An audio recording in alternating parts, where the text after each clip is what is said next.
boarding pass in half at the gate. The terminal went silent. His mistress smiled and walked beside him toward first class. Everyone watched Renee, waiting for her to break. She didn't. She pulled out her phone and made one call. Then she sat down, because the flight hadn't boarded yet, and the person in seat 1A was already picking up. The gate area at Terminal D was packed that Tuesday morning. Families dragging rolling bags, business travelers staring at phones, a young couple sharing earbuds near the window, watching planes idle on the tarmac in the early gray light. It was the kind of ordinary crowd that becomes a witness without ever choosing to. The kind that remembers what they saw for years afterward, not because they wanted to, but because some things carve themselves into memory, whether you invite them in or not. Renee had been standing near the window with her carry-on when Deshawn walked up beside her, took the boarding pass out of her hand without a word, and tore it, clean down the center. The sound was small, a paper sound, but the terminal heard it the way a room hears a glass break, that split second of collective stillness before anyone fully understands what happened. A child sitting 2 rows away looked up from a tablet. A gate agent's eyes flicked up from her screen and then back down. Nobody said anything, because nobody knew yet what kind of moment this was. Camille stood 2 steps behind him. She was wearing a cream blazer and dark travel pants, her natural hair pinned at the crown, a single gold bracelet at her left wrist with a pearl charm at the center. She didn't say anything when Deshawn tore the ticket. She didn't have to. The slow pull of her lips, the way her chin lifted just slightly when she met Renee's eyes, that was enough. It was the expression of a woman who has decided that winning is not sufficient, that the other person also needs to see it clearly. She held the look for 2 full seconds. Then she looked away, as though Renee had already become part of the background. Deshawn placed the first-class boarding pass in Camille's hand and turned toward the boarding lane without looking back. He said something to the gate agent that Renee could not hear. The gate agent nodded without expression. A man near the charging station looked away from the scene with the particular care of someone who does not want to be involved. A woman with a sleeping toddler on her shoulder watched Renee with something close to grief in her face. The kind of face that says, "I have been somewhere near this before, and I would not wish it on anyone." Renee looked at the 2 torn halves of her boarding pass on the floor.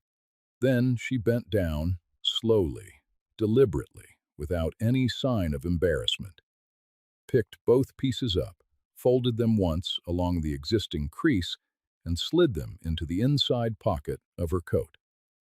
She smoothed the pocket flat with 2 fingers. She did not look at the boarding lane. She did not raise her voice. She turned, walked to the nearest row of seats, sat down, crossed her legs, and pulled out her phone. She made one call. She spoke for 30 seconds, her voice low and level, and when she ended the call, she placed the phone face down on her knee and sat with her hands perfectly still. Her breathing was even. Her eyes tracked the jetway door as it opened for boarding with the expression of someone watching a scheduled event arrive on time. There was a woman sitting 3 rows away who would later describe this moment to her sister on the phone that evening. She said she had never seen anything like it. Not the tearing of the ticket. She had seen cruelty in airports before, the particular public ugliness of a relationship breaking in front of strangers. What she had not seen before was what came after. The way Renee's face looked during that 30-second call. Like a person who had rehearsed a long and complicated piece of music for months and was now simply playing it. Like someone checking that the last instrument was in tune before the performance began. She wasn't left behind. She was exactly where she needed to be. 12 years earlier, Renee had been sitting in the back row of a church fundraiser when a man in a blue dress shirt stood up to present a business proposal to a room that was not particularly interested in hearing one. He was 29, nervous in the way people are when they care about something more than they want to show, and the slideshow behind him kept losing its connection to the projector. She had laughed, not at him, but at the situation, and he had caught her laughing, and instead of being embarrassed, he had laughed too. That laugh in the back of a church hall, and the feeling that came with it that she had found someone who did not take himself too seriously. She had been wrong about that eventually, but not at the beginning. At the beginning, Deshaun was easy to love. He was ambitious and generous and funny in the dry, quiet way she liked. He had ideas that were too big for his budget, and she believed in them before the money existed. When he talked about the logistics company he wanted to build, she listened not the way people listen to be polite, but the way people listen when they intend to help. She co-signed the first business loan because her credit was better than his, and because she understood what he was building, and because she was the kind of woman who went all the way in when she chose something. She relocated when the company needed to expand. She managed the books on weekends for 2 years without pay. She gave up a promotion at the hospital she had been working toward for 6 years because the timing did not work around Deshaun's expansion schedule. She did these things not as sacrifice, not with resentment building underneath, but because she believed the life they were building together was solid and real and going somewhere she wanted to be. The first sign she noticed was not dramatic. For years, Deshaun had talked through his business decisions with her at the kitchen table. Contracts, potential clients, expansion plans, risks he was weighing. One evening, she realized he had not done that in 4 months. She sat with this awareness for a moment, then she let it go. Then it came back. Then came the calls he took outside. Not one or two, which could be explained, but many, a pattern. Then came the travel schedule that stopped including details. Then came the way he corrected her in front of people. Small corrections. The kind that could look like helpfulness from across a room but landed differently up close. He would say, "That's not really how it works," or "Let me handle it," or "You don't need to know that part." Each time it happened in front of friends or colleagues, something microscopic shifted in the room, a realignment of who held authority between them. And Renee would say nothing, and smile, and redirect the conversation. But she was watching. She had always been the kind of woman who watched, quietly, completely, without announcing what she was cataloging. The company dinner was in the fall of the previous year. Deshaun had invited several key staff members and 2 potential investors to a restaurant downtown. He introduced Camille as his office manager, a position she had held for 8 months. She was poised and well-spoken and attentive to Deshaun in a way that was not quite professional and not quite anything else. Renee shook her hand and said it was nice to meet her. They spoke briefly about a conference Camille had recently attended. Camille was articulate.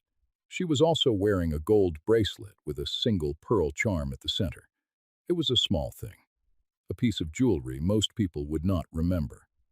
But Renee noticed it the way the mind sometimes marks things without being instructed to, filing them in a place below conscious decision for reasons that only become clear later. She said nothing about it. She finished her dinner. She smiled for photographs. She rode home beside Deshaun in silence that he mistook for contentment. She was adding things up. She just had not yet reached the sum. It was a Wednesday night in February when Deshaun left his laptop open on the kitchen counter. He had gone upstairs to take a call, which was ordinary by then, the calls upstairs, the closed doors. What was not ordinary was that the email thread on the screen was already open, already loaded, and Renee was standing close enough to read the subject line without moving toward it. She moved toward it. The thread ran 47 messages deep, spanning 14 months. It was a chain between Deshawn, his older brother Terrence, a corporate attorney, and a financial restructuring firm based in Atlanta. The language in the emails was technical and layered, the kind of language built to be understood only by people who already know what they are looking for. But Renee had managed company books for 2 years. She understood the language. She read from the beginning to the most recent message, moving through it with the methodical care of someone who is not looking for confirmation of a suspicion, but for the complete picture of a fact. The picture was this. For the past 18 months, Terrence had been drafting documents to dissolve Renee's equity stake in the company. Because she had co-signed the original business loan, she was legally a silent equity holder, something Deshawn had apparently never fully accounted for when he began planning to leave. The restructure filing. The divorce was not being discussed as a possibility. It had a date attached to it. Terrence had identified the legal mechanism, drafted the documents, and began the filing process. The Atlanta firm had confirmed the approach was viable if completed before Renee was legally notified of the divorce. She read Terrence's name in those emails 14 times. Terrence, who had been in their lives since before the marriage. Terrence, who called Renee his sister when he introduced her to colleagues. Terrence, who had sat at their dining room table 2 weeks ago for Jalen's birthday dinner, who had eaten 2 pieces of cake and asked her for the recipe, who had hugged her at the door when he left and said she had built something real here, and who had driven away having already filed documents designed to take half of it from her. Renee stood at the counter for 6 minutes. She did not touch the laptop. She closed it exactly as she had found it, wiped the counter around it clean of a coffee ring that had been there before she arrived, turned off the kitchen light, and walked upstairs. She made tea. She got into bed. She lay on her side and watched the ceiling while the house settled around her, while Deshawn's call went on behind the closed door of the office down the hall, while the heat kicked on and the refrigerator hummed and her son slept 3 rooms away. She lay there until well after midnight, and by the time she finally closed her eyes, something inside her had finished moving and arrived somewhere very quiet and very clear. Past shock, past grief, past the part where a person cries, into a place that was only thought. She was back in the kitchen before Deshawn came downstairs the next morning. Coffee was made. Jalen's lunch was packed. She asked if he wanted eggs. He said he was running late. She said, "Okay, have a good day." He did not look at her face when he left. There was one line in the email chain she had not yet understood. Near the bottom, Terrence had written to the restructuring firm, "The Geneva closing, confirmed for the 14th." She did not know what closed in Geneva on the 14th. She understood that she needed to find out. She understood that she had time, and that time was now the most important thing she had. She began finding out the next morning. Patricia Okafor ran her practice from a third-floor office on the east side of downtown, and she had seen asset-stripping cases before, seen them in every shape that bitterness and greed and arrogance produce over the course of a long career in corporate litigation. She was thorough and direct and uninterested in reassurance. She reviewed Renee's documentation across 2 meetings and reached her conclusion with the efficiency of someone who has seen this pattern enough times to recognize it quickly. because the original loan co-signature had never been formally separated from equity under the company's foundational operating agreement. A detail Deshawn's early attorney had not closed properly, and Terrence had apparently missed or ignored when structuring the dissolution. Renee's Terrence had filed was fraudulent. If completed, it would constitute intentional financial fraud against a documented equity holder. Patricia said this without particular emphasis, the way she said everything, and then she set her pen down and asked Renee what she wanted to do about it. Renee told her. Patricia wrote it down and said she could have the counterfiling ready within 6 weeks. She asked if Renee needed anything else. Renee said she would be in touch about timing.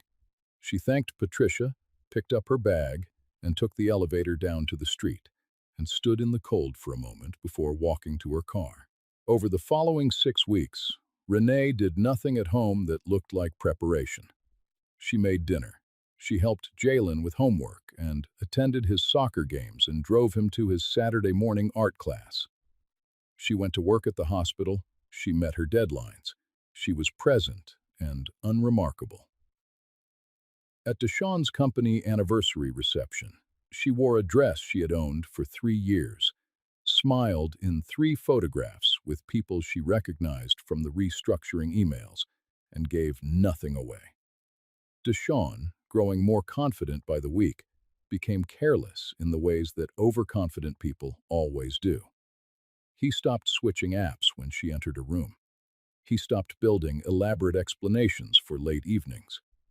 He had already decided that she did not know, and so he stopped behaving like a man who needed to be careful around her.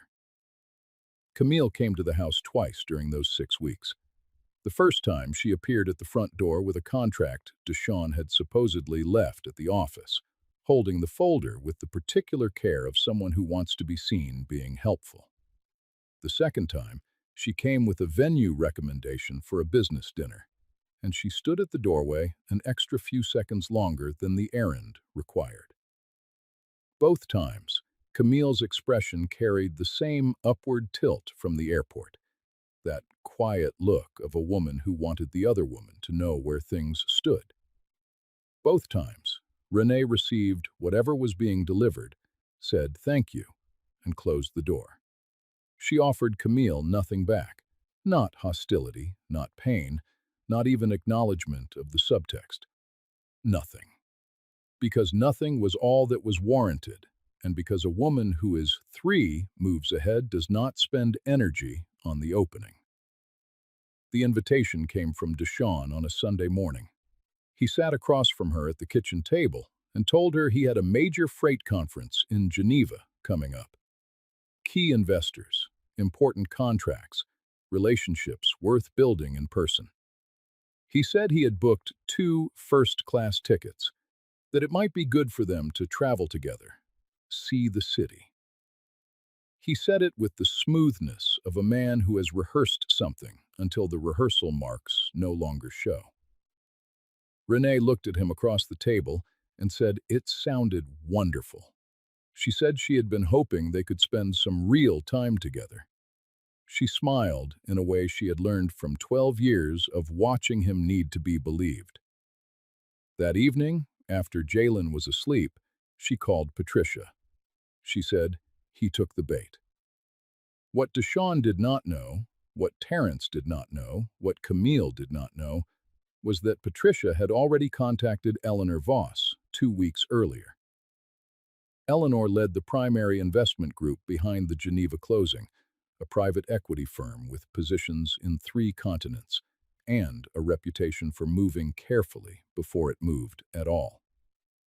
She was rigorous and exacting, and did not place her signature on documents she had not read fully.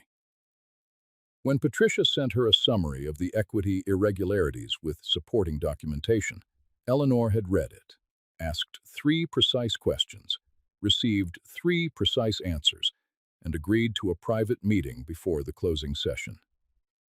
She had booked her own seat on the Geneva flight before Deshawn had even thought to book Renee's. She was sitting in seat 1A. Everything was already in place. The only remaining step was the flight itself, and the flight was already booked, and Renee had already packed her navy blazer in a separate section of her carry-on and pressed it the night before, because when the moment came, she intended to look exactly like herself, composed, prepared, and dressed for the room she was about to walk into. Back in the terminal, 8 minutes after Deshawn and Camille disappeared through the jetway, a gate agent crossed the boarding area and stopped in front of Renee. She did not approach with sympathy or with the careful manner of someone managing a scene. She approached with the quiet efficiency of a person who has been expecting to do this. A gate agent responding to a request that had been made through the airline's service desk 30 minutes before Renee had even reached the airport that morning. She held out a new boarding pass. Seat 2A, upgraded. Renee thanked her, stood, picked up her carry-on, and joined the boarding queue without hurry. She walked through first class at the pace of someone who belongs there. Deshawn was in the window seat with Camille beside him in the aisle seat, their bags already overhead. Camille had her shoes off and a travel pillow arranged behind her neck. She had ordered something from the attendant. Deshawn was looking at his phone with the deliberate posture of a man pretending to be absorbed. He saw Renee in his peripheral vision when she was 3 rows back. He turned. The sequence of his expression was quick but visible. Surprise, then a reflexive effort at composure, then something slower and harder to name. A recalibration, a reaching for a story that would explain this, and not finding one fast enough. He leaned toward Camille and said something low. Camille looked back briefly, her eyes finding Renee, and then she faced forward and reached for her drink with a steadiness that was clearly worked at. Renee did not meet either of their eyes. She took her seat in 2A, stowed her bag, fastened her seatbelt, and opened her folder of documents on the tray table. She reviewed them with the same methodical quiet she brought to everything she had done over the past 6 weeks. Not reading, confirming, checking that the architecture was still sound, the way an engineer checks a bridge one final time, not because she doubts it, but because she built it, and the responsibility is hers. The woman in seat 1A had not turned around. She had her own documents spread across her tray table, a pair of reading glasses pushed halfway down her nose, working through a dense packet with the focused economy of someone who treats time in the air as time that belongs to her. She was in her early 60s, silver at her temples, wearing a charcoal blazer that said nothing about itself and everything about the woman inside it. A flight attendant moved through first class with the pre-departure pass. She paused at 1A and leaned slightly. "Ms. Voss, can I get you anything before we take off?" The name moved through the cabin like a specific kind of silence, the silence of a word landing in the one place it was always going to land. Deshawn's hand on the armrest went still. He did not look back immediately. The pause before he turned was long enough to show that he already knew what he would see when he did. When he finally turned, he looked at the top of the headrest in front of him, at the silver visible above it, and his face did something that had no performance left in it at all. Just understanding, the kind that arrives too late and knows it. Camille put her hand on his forearm. He didn't move toward it or away from it. His eyes stayed on the back of seat 1A. The plane began to move.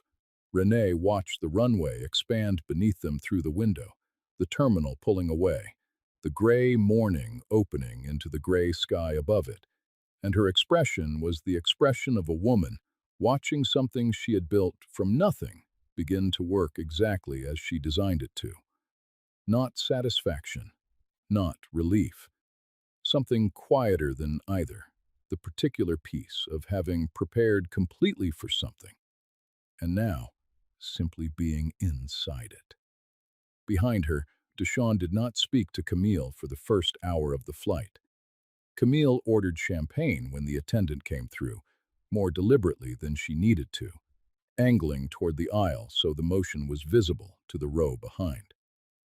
She leaned toward Deshawn and said something low, probably meant to anchor him, to remind him of what they were flying toward. He responded with a single syllable. She turned back to the window. Renee did not watch any of this. She did not need to. She had a folder of documents, a plan that was already in motion, and 7 hours of quiet altitude to sit inside her own stillness. She ordered water. She reviewed 2 pages of notes. She closed the folder and looked out at the clouds below the wing, white and even and going nowhere. And she let herself exist in the particular calm of a person who has already done everything that can be done and is now simply waiting for the world to catch up. The conference room at the Geneva Hotel occupied the 4th floor's northwest corner, with floor-to-ceiling windows on one wall and the old city visible through the glass in the heavy, golden light of late afternoon. A long mahogany table, 12 leather chairs, water carafes, and a coffee service already arranged and cooling slightly by the time the parties arrived. It was the kind of room that had hosted 100 serious decisions. It was about to host one more. Terence arrived with Deshawn and immediately arranged his documents the way men do when they need to feel in command of a room.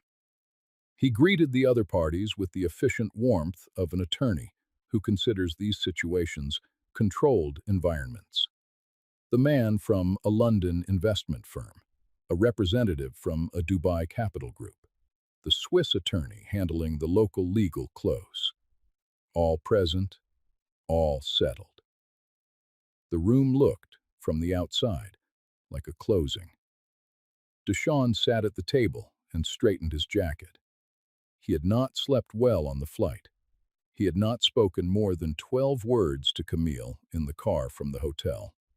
He was present in the way people are when they are managing too many things at once, keeping the surface calm while the underneath does its own work. Eleanor Voss entered 3 minutes after the meeting was called.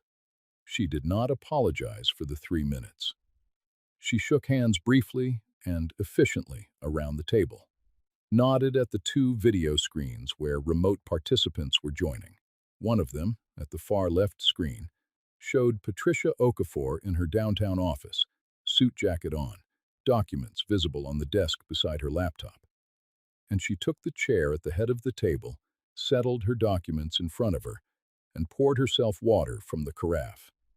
She looked at the room and said, "Before we open the closing documents, I need to address a legal matter that was flagged to my team this week."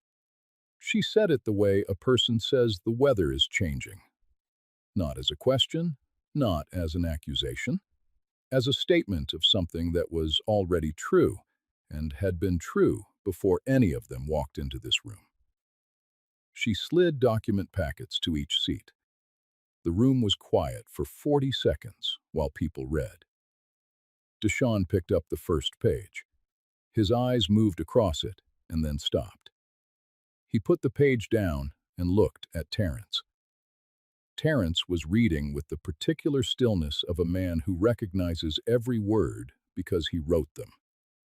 The door behind Deshawn opened. Renee walked in. She was wearing the navy blazer from her carry-on, her natural hair pinned back cleanly. She moved to the empty seat beside Patricia's screen with the assurance of someone who had chosen it in advance. She set 2 things on the table in front of her, a manila folder, and the 2 halves of the torn boarding pass from Gate 14B, taken from the inside pocket of her coat, unfolded and laid flat side by side on the mahogany with one smooth motion of her hand. She did not explain them. They were not evidence in any legal sense. They were something else, a line drawn, a fact acknowledged. a statement made without words to the only person in the room who understood their full weight. Deshaun looked at them. His throat moved. He looked away and then back, the way the eyes returned to something they would prefer not to see. Renee addressed Eleanor. She spoke for just over 4 minutes. She did not raise her voice at any point. She did not use the word betrayal. She used equity structure, fraudulent dissolution, documented timeline, legal remedy.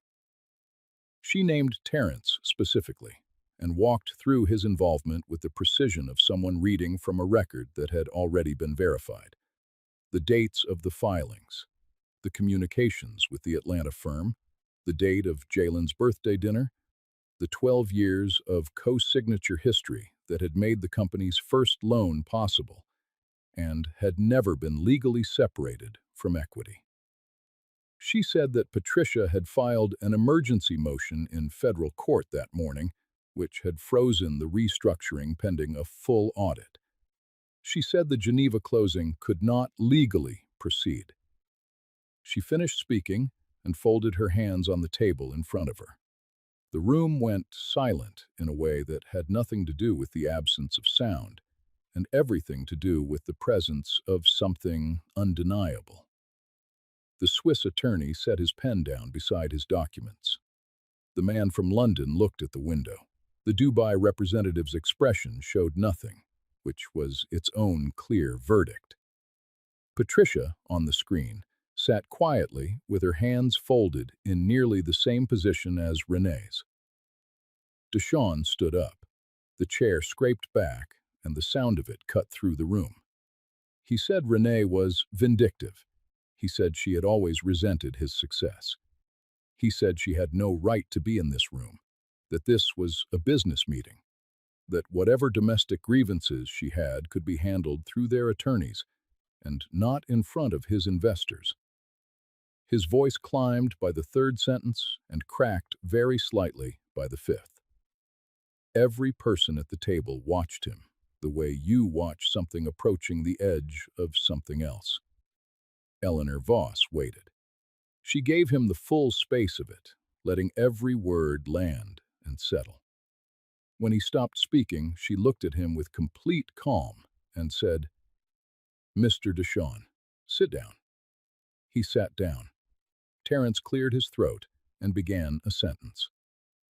Patricia, from the screen, spoke one sentence, a citation from the State Bar's Ethical Conduct Code regarding attorney participation in client fraud, and Terrence's sentence ended before it had properly begun.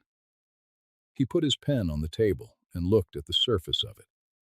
Eleanor looked around the room. She said she would be withdrawing her investment group from the closing pending a complete legal review. She said this without animosity and without drama, the way a person states something that was already decided before she walked in. She closed her documents and stood and said she hoped everyone had a safe return to their respective cities. At the door, she paused.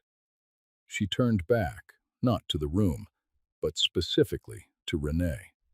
What passed between them lasted only a moment, not warmth exactly, something more precise than warmth. Recognition. Two women who understood, without needing to discuss it, what preparation costs and what it is worth. Then Eleanor left. The door closed behind her. And the room, the closing room, the room Terrence had been building toward for 18 months, the room Deshaun believed was his greatest arrival, simply ended. Not with argument, not with drama, with the quiet, total, final sound of something collapsing from the inside. Deshaun sat at the table after the others had quietly gathered their papers and excused themselves. Terrence left without looking at him. The Swiss attorney offered a brief, professional apology for the circumstances and closed the door gently behind him. The room emptied in under 4 minutes, the way rooms empty when the purpose of being in them no longer exists. Renee gathered the torn boarding pass halves, folded them back along the same crease, and returned them to her coat pocket. She picked up her folder. She stood, pushed in her chair, nodded once to Patricia's screen. Patricia nodded back and ended the call. Renee walked to the door. She put her hand on the handle. She did not look back at Deshawn. She opened the door and walked into the corridor, and the door swung shut behind her as naturally as any door closes after anyone leaves any room. Camille had been waiting in the hotel lobby for 3 hours and 50 minutes when the text arrived. It said, "Something came up, handle checkout." She read it twice. She set the phone down on the cushion beside her and looked at the atrium ceiling for a long moment. Then she picked up her bag, her things, into her suitcase with the particular efficiency of a woman who has done this kind of departure before, and checked out at the front desk without additional conversation. She took a separate car to the airport. The only seat available on her rebooking was in economy. She took it. The restructuring deal died completely within 48 hours. Eleanor Voss's withdrawal was the structural piece. Once the primary capital stepped back, the architecture of the closing fell. The London investor formally withdrew by email the following morning. The Dubai group sent a one-sentence notice that same afternoon. They gave no explanation because experienced investors don't explain their exits from deals flagged by federal audit motions. The Geneva closing was over. Deshawn's company entered a formal legal review. Operations continued in reduced form. The day-to-day freight work went on. Clients were served. Trucks moved. But 3 major contracts were suspended pending resolution of the equity dispute. The company that had been on the edge of its largest expansion was suddenly, and very publicly, on the edge of something else entirely. Terrence's name appeared in the audit documentation, with the specificity that documentation produces when someone has kept thorough records. The State Bar opened a disciplinary inquiry within 30 days of Patricia's filing. His practice entered what his assistant described to a colleague as a difficult period, the kind that does not resolve quickly because it was not created quickly. 14 years of reputation, managed and cultivated and carefully maintained, entered a process that would take longer to conclude than anyone around him wanted to think about. Back home, the social geography shifted the way it does when truth starts moving through a community, not loudly, not all at once, but steadily, in the way water moves through something porous. Their church, the neighborhood network, the mutual friends who had known Renee as Deshawn's steady and capable wife for over a decade, all of it began to recalibrate. Deshawn had built his public warmth partly on hers. Her professional standing at the hospital, her presence at community events, the way people spoke of her when he wasn't in the room. It had given him an association with someone decent and trusted, and he had never thought to account for it because he had never thought to be grateful for it. Without her, that warmth simply did not transfer. He called her twice the first week after they returned. She did not answer. He sent 2 text messages that she read and did not respond to. He showed up at the house on a Thursday evening and rang the bell, and she came to the door and stood in the open frame and let him speak for 2 minutes. And then she said she had already spoken with a family law attorney and suggested he do the same. She said it without heat. She said it the way you say something that has already been decided. He stood on the porch for a moment after she closed the door, and then he got back in his car. Terrence sent a message through their family's aunt, a woman who had helped raise both brothers and who had always loved Renee with the uncomplicated affection of someone who could see clearly what a person was worth. The aunt called Renee on a Sunday afternoon, listened to one sentence of what she had been asked to relay, and told Renee she would not be delivering it. She said she was sorry. She said she had always known Renee was good people. They talked for 20 minutes about other things, and at the end of the call, the aunt said, "You keep going, baby." Renee said she intended to. Camille resurfaced 9 weeks later at an industry event on the other side of the city, photographed beside a man none of them knew. Deshawn heard about it through a mutual contact and said nothing to anyone in response. But two people who knew him well and saw his face when he heard said he looked like a man watching a door close, not with anger, but with the particular expression of someone who finally understands what they have lost, and understands it too late. He didn't lose everything because Renee fought him.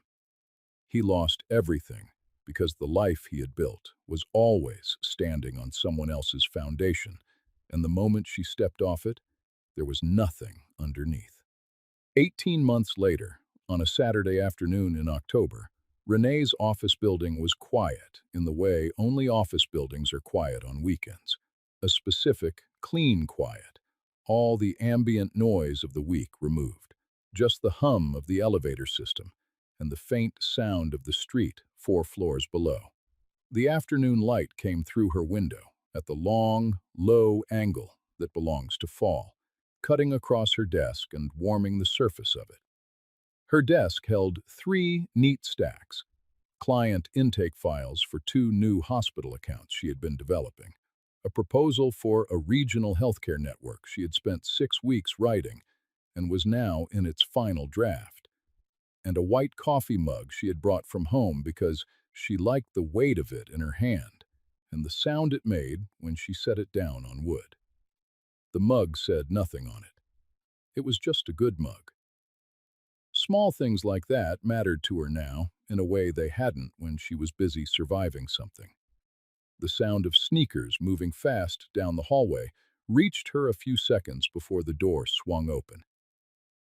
Jalen came in at full speed, 11 years old and entirely unaware of the afternoon's quiet, holding up a soccer cleat with the ankle strap buckle, broken clean off its housing, presenting it to her with the urgent seriousness that children bring to shoe emergencies.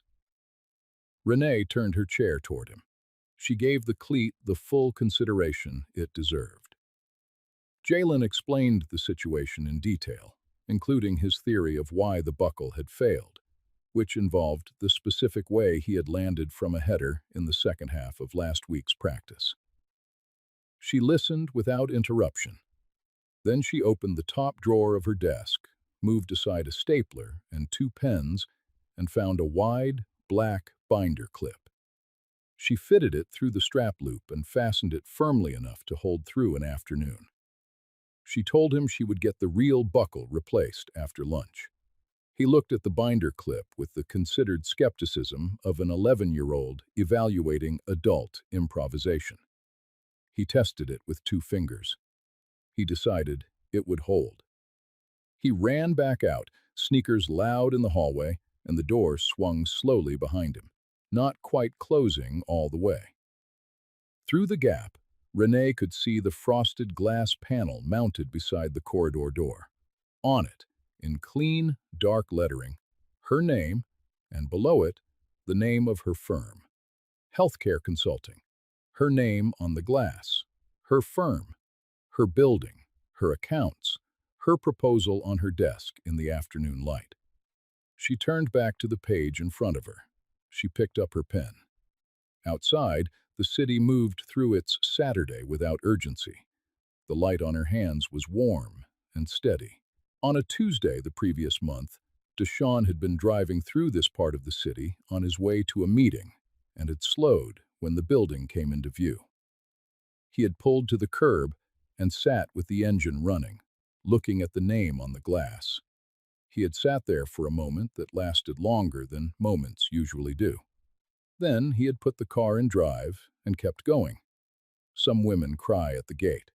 Some women sit down, make one call, and let the truth board first. Dignity is not loud.